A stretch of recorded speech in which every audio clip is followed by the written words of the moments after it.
दोस्तों आज के इस वीडियो में हम एक सोशल एक्टिविस्ट और पेरेंटिंग कोच कहलाने वाले देवेंद्र बलहारा के बारे में बात करेंगे, जिन्होंने रिसेंटली एक पॉडकास्ट के दौरान संत रामपाल जी महाराज जी के बारे में बहुत ही हेटफुल बातें फैलाने की कोशिश की है।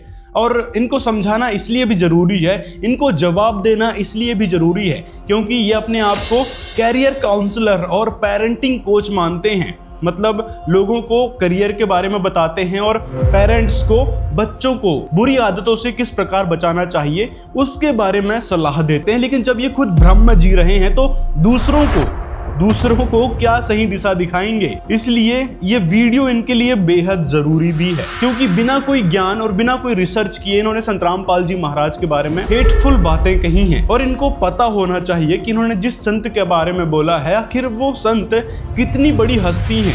आप मेरे को ये बताओ, कोई एक पर्सन है और उसको लाखों लोग मानते हैं, बाबा रामपाल है जैसे, अब वो किसी मुकदमे के अंदर जेल में बंद है। अगर संविधान के अनुसार देखें तो वो मुजरिम है अगर किसी केस के अंदर सजा काट रहा है। पहले तो राहुल भाई ये बात जान लो कि संत रामपाल जी महाराज पर जो आरोप लगे हैं वो साबित नहीं हुए हैं, और जो साबित हो चुके थे, साल 2018 में संत रामपाल जी महाराज को उम्र कैद की सजा सुना दी गई थी किसी सरकारी दबाव बस। उस सजा को हाई कोर्ट द्वारा सितंबर 2025 में सस्पेंड कर दिया गया है। और आपने ये वीडियो डाली है 2026 में, जनवरी 2026 में। तो आपको पहले ये रिसर्च कर लेना चाहिए था कि अभी संत रामपाल जी महाराज किस केस के चलते, किस सजा के चलते जेल में हैं। संत रामपाल जी महाराज अभी सिर्फ और सिर्फ आरोपों के बलबूते, उन पर आरोप लगे हैं कि इन्होंने ये किया है वो किया है, उस आरोपों के बलबूते उनको जेल में रखा गया है, ना कि उनको कोई सजा हुई है। 14-15 केस संत रामपाल जी महाराज पर लगे थे, सभी केसों में लगातार बाइज्जत बरी होते आ रहे हैं। तो राहुल भाई और देवेंद्र बलहारा जी आपको सही से रिसर्च कर लेना चाहिए। और ये ही नहीं, अन्य और भी बहुत सारे लोग हैं जो बिना सोचे समझे, बिना किसी रिसर्च के ऐसी बातें बोल देते हैं। और जब भी बाबाओं की बात आती है तो संत रामपाल जी महाराज को घेरने लगते कि देखो संत रामपाल जी महाराज भी जेल में हैं, जबकि ये नहीं देखते, ये रिसर्च नहीं करते कि किस आधार पे उनको जेल में रखा गया है। अगला सवाल किया गया था सम्मान समारोह से रिलेटेड, तो इन्होंने अपनी बेवकूफ़ी किस प्रकार से जाहिर की है, सुनिए जरा। और लोग उसको सम्मानित कर रहे हैं किसान रत्न से, क्योंकि उन्होंने किसानों की सेवा करी। जब बाढ़ आई तो उन्होंने उनकी सेवा करी कि कहीं पानी निकलवा दिया, कहीं मोटरें दे दी। अब लोगों के पास भी दो ऑप्शन हो गए, अगर संविधान के अकॉर्डिंग मान के चलें तो वो मुजरिम को किसान रत्न दे रहे हैं, सम्मानित कर रहे हैं। अगर तो वो इंसान को माने तो इंसान ने उनकी सेवा करी है तो उन्होंने इसलिए किसान रत्न दे दिया। देखो इसमें राहुल भाई आपको जो समझना पड़ेगा वो ये कि जिन लोगों ने उनको सम्मानित किया है उनको आप किसान नहीं कह सकते, ठीक है ना, क्योंकि किसानी की ठेकेदारी किसी एक संगठन या एक ग्रुप या कुछ चुनिंदा लोगों ने नहीं ले रखी है। पहली बात तो ये, ना ही आप उनको लोग कह सकते, कुछ लोग कह सकते, कुछ लोगों ने उनको सम्मानित किया, ऐसा बोल सकते हो। लोग नहीं है, मैं भी लोगों में आता हूं, अदरवाइज मैं भी देश की जनता में आता हूं। मतलब इन लोगों को सम्मान से भी ऐतराज है। बताओ जरा, इनकी बातों से ये पता चलता है कि ये उन्हीं कुछ लोगों में आते हैं जिन्होंने अपने धंधे को बढ़ाने के अतिरिक्त समाज के लिए कुछ भी नहीं किया। और जैसे कि इन्होंने कहा कि भाई ये लोगों में आते हैं, किसानों में नहीं। कुछ लोग कह सकते हैं, कुछ लोगों ने उनको सम्मानित किया, ऐसा बोल सकते हो। लोग नहीं है, मैं भी लोगों में आता हूं, अदरवाइज। किसानों में ये इसलिए भी नहीं आते हैं क्योंकि इन्होंने किसानी कभी करना सीखा ही नहीं। यदि खेती किसानी का इनको महत्व पता होता तो ऐसी फालतू की फद्दू वाली बातें नहीं करते। जब किसान इतने मुश्किल हालातों से गुजर रहा था, 400 प्लस गांव कम नहीं होते दोस्तों, 400 प्लस गांवों में 5-5 फीट तक पानी भरा था। यहाँ तक कि कई गांवों में तो घरों में पानी भर चुका था। गांव के लोग, किसान पलायन कर रहे थे, गांव छोड़ कर जा रहे थे, जिस वजह से खेती किसानी और फसल पूरी तरह से बर्बाद हो गई थी। उस समय किसानों को दर्द समझा था संत रामपाल जी महाराज जी ने। महाराज जी ने बहुत अच्छा काम किया है हमारे किसानों के लिए और हमारे गाँव के लिए। हमारी तो उन्होंने काया ही पलट दिया। हम बड़े परेशान थे, हमारी पूरी फसल खराब हो जाई, फसल बो गई नहीं।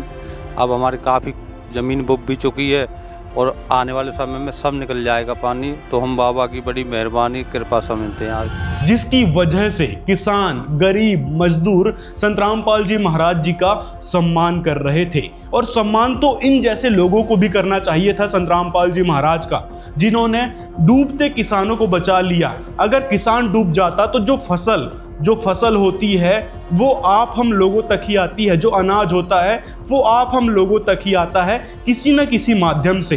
तो आप हम लोगों को संत रामपाल जी महाराज जी ने बचाने का काम किया है। वैसे तो अमीर ढेर सारे हैं, अडानी अंबानी जैसे अमीर हैं और बड़े बड़े इंडस्ट्रियल पड़े हैं, लेकिन उन्होंने क्यों नहीं मदद की? क्योंकि उसके लिए जिगरा चाहिए होता है और वो जिगरा है संत रामपाल जी महाराज के पास। कल गए थे, आज समान है क्या पता, इससे बत्ती और क्या होगा। सारी फसल की बिजाई हो जाएगी, गरीब गुरबा सारा बच जाएगा, इतना इतना पानी का रामा चढ़ा सारा निकल गया। इतना जल्दी तो 2 दिन में तो मुख्यमंत्री भी नहीं कर सकता। एक गांव में करोड़ों की राहत सामग्री संत रामपाल जी महाराज जी ने दी है। 100-200 पाइप या फिर 1000-500 के पाइप नहीं, करोड़ों की राहत सामग्री एक गांव में दी है। ऐसे ऐसे 400-500 प्लस गांव हो चुके हैं जहां राहत सामग्री का काफिला संत रामपाल जी महाराज द्वारा भेजा गया था। जो हम भी हरियाणा में गए, गांव वालों से सुना और पंप, बड़े बड़े पंप लगाया के उन्होंने गांव से पानी निकालने का काम करा। और यहाँ तक कि अन्नपूर्णा मुहिम के तहत संत रामपाल जी महाराज गरीबों को गोद लेकर उनको राशन, चिकित्सा और शिक्षा भी प्रदान कर रहे हैं। जो बच्चे अशिक्षित हैं या पढ़ाई के लिए पैसे नहीं हो पा रहे हैं, उनको शिक्षा भी संत रामपाल जी महाराज दे रहे हैं। लेकिन इस बढ़ती हुई शिक्षा व्यवस्था के ऊपर बाबा संत रामपाल जी भी नहीं बोले। और संत रामपाल जी सेवा करते हैं, जो सेवा भाव से काम करते हैं। वे पढ़ाई लिखाई में भी किसी गरीब आदमी की मदद करने तो भी करते हैं। तो ऐसे कार्यों के लिए जिगरा चाहिए होता है और वो जिगरा है संत रामपाल जी महाराज जी में, जिन्होंने ऐसे अनोखे कार्य करके दिखाए जिसके कारण किसान उनको भगवान कह रहे हैं, अपना परमात्मा मान रहे हैं। तो इसमें आपको दुखी होने की कौन सी बात है? आपने कुछ किया है समाज के लिए तो बताओ कि हाँ हमने ये किया है। पैसे लेकर पेरेंटिंग कोचिंग देना और कैरियर सॉल्यूशन देना, ये तो पैसे लेकर आमतौर पर कोई भी कर सकता है। उसमें आपने समाज में क्या योगदान दिया है? हाँ, भ्रष्टाचार के खिलाफ बोल रहे हो आप, अच्छी बात है, लेकिन संत रामपाल जी महाराज ही एकमात्र ऐसे संत हैं। गुरु तो ढेर सारे हैं, कितने सारे गुरुओं की लिस्ट है ये देख लो पूरी, इतने सारे गुरु हैं, लेकिन किसी ने भी मदद नहीं की, किसानों की मदद नहीं की, गरीब मजदूरों की मदद नहीं की। हम तो इसके उम्र भर इतने हमारे सांस है ना, एक को एक सांस अब इनका। पहली बार चमत्कार हुआ है इस गाँव में, इस आदमी को आया नहीं। हाँ, मामला तो एक किस्म का भगवान मिला है। इतनी बड़ी राहत राशि उन्होंने हमारी सेवा में दी है, तो हमारे लिए वो राशि नहीं है, हमारे लिए तो एक वरदान साबित होगा। हम तो उनको भगवान के समान समझते हैं कि कितना महान कार्य हमने हमारे बीच में किया है। तो हमारे लिए तो सबसे बड़े भगवान तो यही है रामपाल जी। भगवान वाले काम है जी, एक आम आदमी या एक आम इंसान की सोच ही नहीं होती ऐसी। हाँ जी, मैंने भगवान ही मिली, आज देखे भगवान ही मिली, आज देखे मैं पहले देखी हूँ भगवान ने, आज हमारी बहुत सुविधा करी है। हमने तो आज तक सुना था, आज हमने प्रत्यक्ष देख लिया, संत रामपाल जी भगवान रूपी है। रही बात उनको परमात्मा की संज्ञा देने की, और दूसरी बात देखो, बाढ़ आई थी, उन्होंने मोटर, पंप, पाइपें और समाज को बचाने का काम किया। ये तो मैं समझता हूँ हर सामर्थ्यवान व्यक्ति को करना चाहिए। जिनके पास इतनी मैन पावर हो, जिनके पास इतना पैसा हो, उन सब लोगों को ये करना चाहिए। हाँ, तो सम्मान समारोह से आपत्ति क्यों है? भगवान कहने से आपत्ति आपको क्यों हो रही है? अगर मुसीबत में संत रामपाल जी महाराज ने किसानों की मदद की है, किसानों को बचाने का काम किया है, तो उनके लिए तो वो भगवान ही हो गए ना। जैसे डॉक्टर को भगवान कहते हैं, जज को माय लॉर्ड कहते हैं। और अगर जीने का सहारा संत रामपाल जी महाराज जी ने उन 400 गाँव के किसानों को और लाखों परिवारों को दे दिया, तो वो उनके लिए भगवान क्यों नहीं हुए? और ये सब तो छोड़ो, संत रामपाल जी महाराज जी ने बाढ़ राहत सामग्री से हटकर भी अनेकों ऐसे कार्य किए हैं जिससे समाज सुधर रहा है। दहेज मुक्त भारत जैसी मुहिम संत रामपाल जी महाराज जी ने चलाई है। आज तक कोई भी सरकार या किसी भी गुरु को देख लो, किसी ने इस प्रकार की मुहिम चलाई हो जिससे दहेज मुक्त भारत बनाया जा सके। मतलब दहेज का, शादी में 1 रुपए का लेन देन संत रामपाल जी महाराज नहीं करवाते। संत रामपाल जी महाराज के लाखों की संख्या में जो शिष्य हैं, उन्होंने दहेज रहित विवाह किया है, जिसमें 1 रुपए का भी दहेज का लेन देन नहीं हुआ और ना ही कोई आडंबर हुआ है। आडंबर में जैसे डीजे बजाना और हल्दी, रीति रिवाज और भी कई तरह के आडंबर किए जाते हैं, वो सारे आडंबर विवाह में संत रामपाल जी महाराज नहीं करवाते। एकदम सादगी से, सिंपल तरीके से विवाह करवाते हैं बिना किसी लेन देन के। तो ये हैं असली समाज सुधारक संत रामपाल जी महाराज। यहाँ तक कि नशे से छुटकारा भी संत रामपाल जी महाराज ही दिलवा रहे हैं। सरकार ने भी तो लाखों कोशिश कर ली, कई प्रकार के नशा मुक्ति केंद्र बने हुए हैं, अलग अलग संस्थानों में नशा मुक्ति केंद्र बने हैं। और हाँ, नशे छुड़वाने के लिए कोई जड़ी बूटी नहीं दी जाती कि भाई संत रामपाल जी महाराज जड़ी बूटी देते होंगे नशे छुड़वाने के लिए। संत रामपाल जी महाराज की आध्यात्मिक विचारधारा ही काफी है। संत जी का ज्ञान सुनकर लाखों लोग नशा छोड़ चुके हैं। संत रामपाल जी महाराज के एक भी अनुयायी नशे को हाथ तक नहीं लगाता, तो किसी को लाकर देने की तो बहुत दूर की बात है। तो ऐसा अनोखा समाज तैयार कर रहे हैं, छुआछूत और जाति पाति मुक्त भारत बना रहे हैं।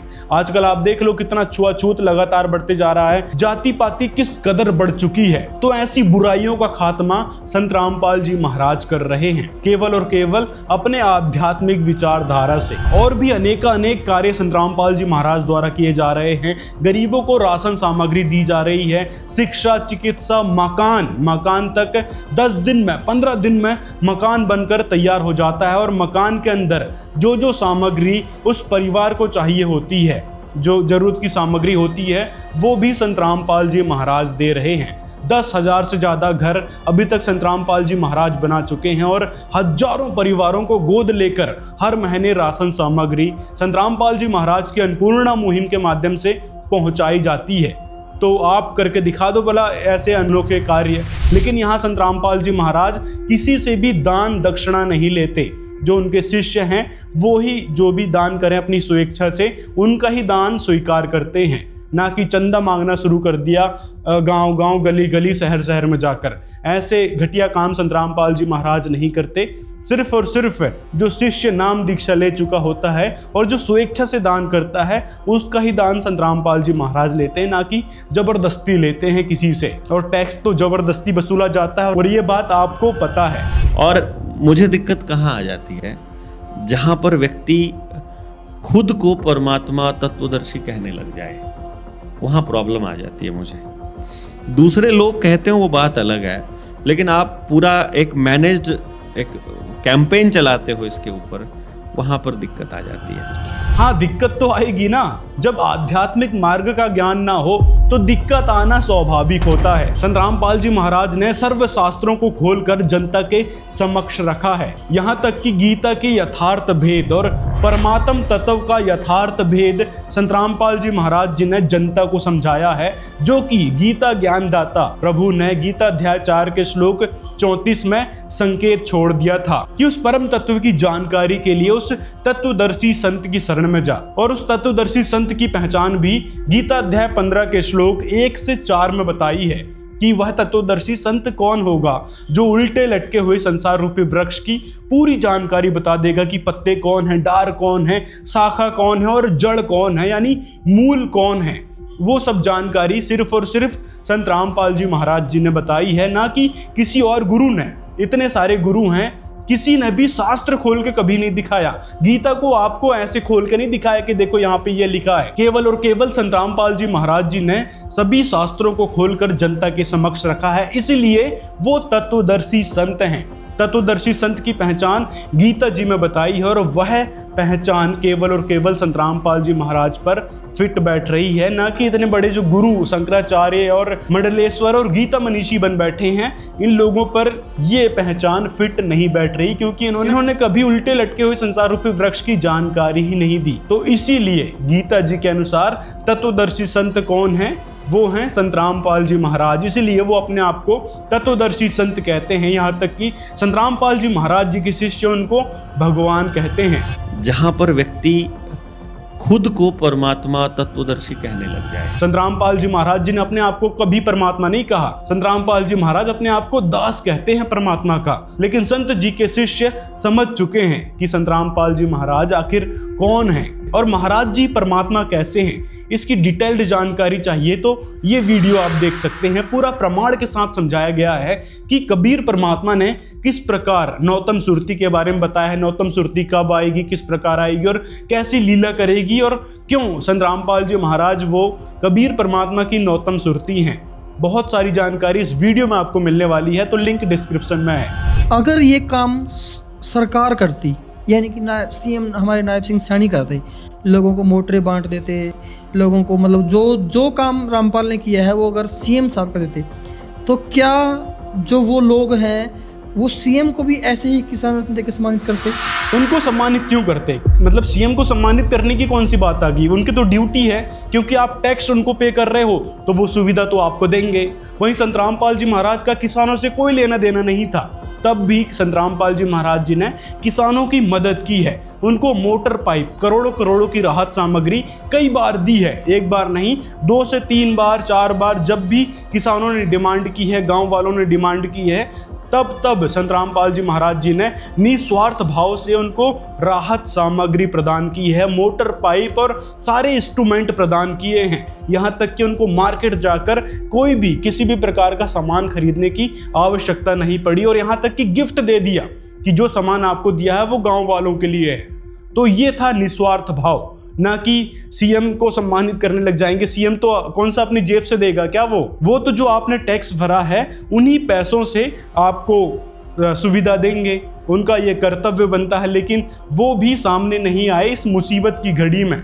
तब संत रामपाल जी महाराज एक सच्चे समाज सेवक, सच्चे समाज हितैषी, जगत उद्धारक संत रामपाल जी महाराज को सामने आकर किसानों का हाथ थामना पड़ा। नहीं तो संत रामपाल जी महाराज का क्या लेना देना था? और देवेंद्र बलहारा जी जो इमोशन को खरीदने की बात कर रहे हो, मैं वही तो कह रहा हूँ ना, ये इससे कोई भगवान नहीं बनता है ना, इससे आप भगवान का दर्जा नहीं प्राप्त कर सकते। ये तो इमोशंस को खरीदने वाला काम हो गया, ये तो रिश्वतखोरी जैसा काम है कि आपने किसी की मदद की और मदद के बदले आपने उनकी भावनाएं खरीद ली। उस समय जाकर आपने देखा है किसानों की क्या हालत हो रही थी।